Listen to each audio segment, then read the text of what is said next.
First, we have to recognize that this is a U.S. history course. To give complete details of the many nations that existed in what is today the U.S. Is far beyond our scope.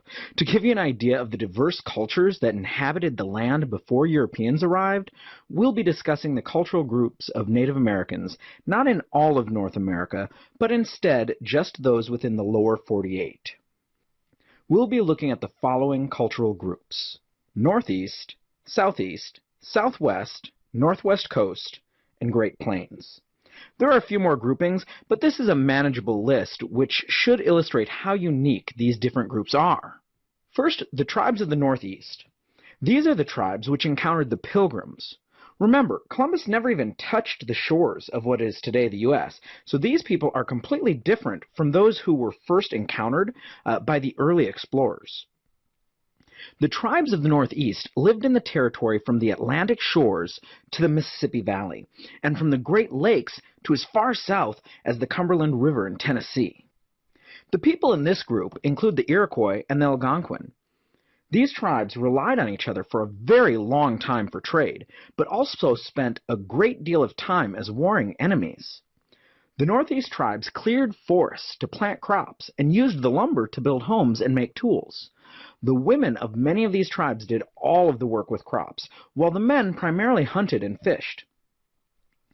An interesting note on the Iroquois' social structure is that it was matrilineal.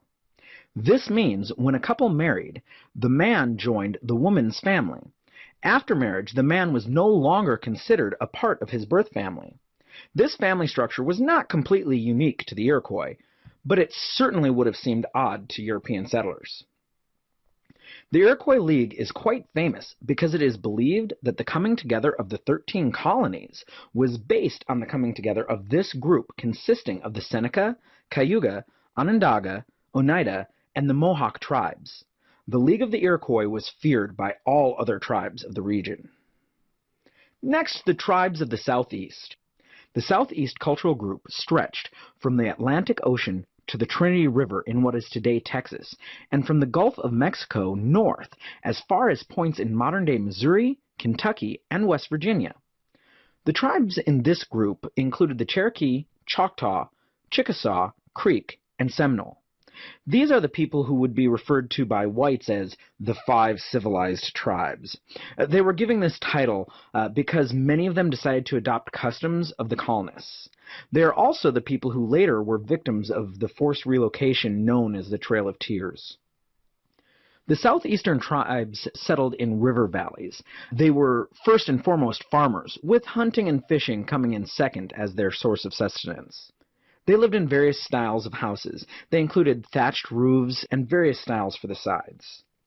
Many people have interesting, or should I say very incorrect, images of this next group, the southwestern tribes. This is because old movies oftentimes used images of these tribes, but the imagery was often incorrect.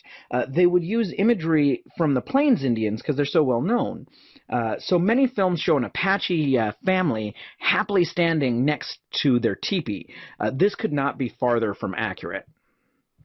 The Southwest Cultural Group territory goes from the south of present-day Utah and Colorado down through Arizona and New Mexico. This includes parts of Texas, California, and Oklahoma, and continues into Mexico. These tribes all have the dry climate binding them together as a group. 2 basic lifestyles developed in the region: farming and nomadic. Agriculture north of Mexico reached its highest level of development in the Southwest. Examples of farming or agrarian people include the Hopi, Zuni, and many other tribes. The nomadic groups include tribes such as the Apache, Navajo, and others. Agrarian tribes, like the Hopi and Zuni, developed desert farming techniques which did not require irrigation. They relied on the little natural moisture the area does provide by using specific planting techniques and getting the crops in as early in the season as possible. They traditionally grew corn, beans, and squash.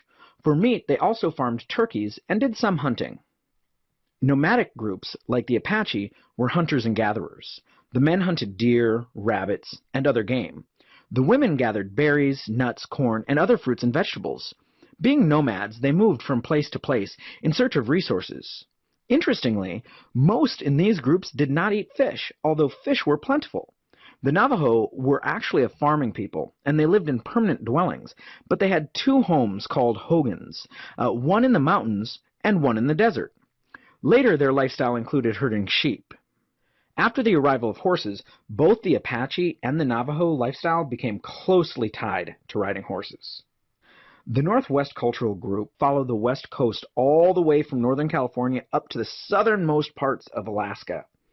Tribes of the Northwest Coast had oceans, rivers, and forests to offer plenty of fish and game. Even with very little agriculture, the Northwest Coast Native Americans had more than enough food to support a dense population. Because of the readily available food and building materials for their large plank houses and seaworthy boats, the tribes had time to achieve an affluent, highly complex society. Much of this society revolved around the custom of the potlatch, in which an individual's prestige and rank were determined by the quantities of material possessions he could give away. Chinook and Tillamook are two of the well-known tribes of this region. The people of the Plains region are the most known. Their imagery has been used to incorrectly represent many other tribes in popular culture. From the feathered headdresses to teepees, almost everyone is familiar with some aspect of these groups. The most well-known tribes of the area are the Sioux, Pawnee, Blackfoot, Crow, Cheyenne, and Arapaho. This is a good time to note that many of the names today common for Native American tribes are actually not what the groups originally called themselves. As an example, the tribes today generally referred to as Sioux were the Dakota, Nakota, and Lakota people. Sioux was a name given to them by their enemies. The Plains tribes covered much of the middle of what is today the U.S. and Canada. The Plains tribes are greatly tied to horse culture and the hunting of the buffalo. But remember, this lifestyle was not possible until the horse was introduced to the Americas by Europeans. Earlier, many of these tribal groups were hunter-gatherers and farmers who lived in villages or at least semi-permanent settlements. Many groups later moved into the Plains region to partake in the new buffalo hunting horse culture. So let's review. This was just a quick overview of the cultural groupings of Native American tribes by region. We did not cover every group, and certainly not every tribe. The groups we discussed were the Northeast, Southeast, Southwest, Northwest Coast, and Great Plains. To truly learn about these peoples takes a great deal of study, just like any other unique cultural group in the world.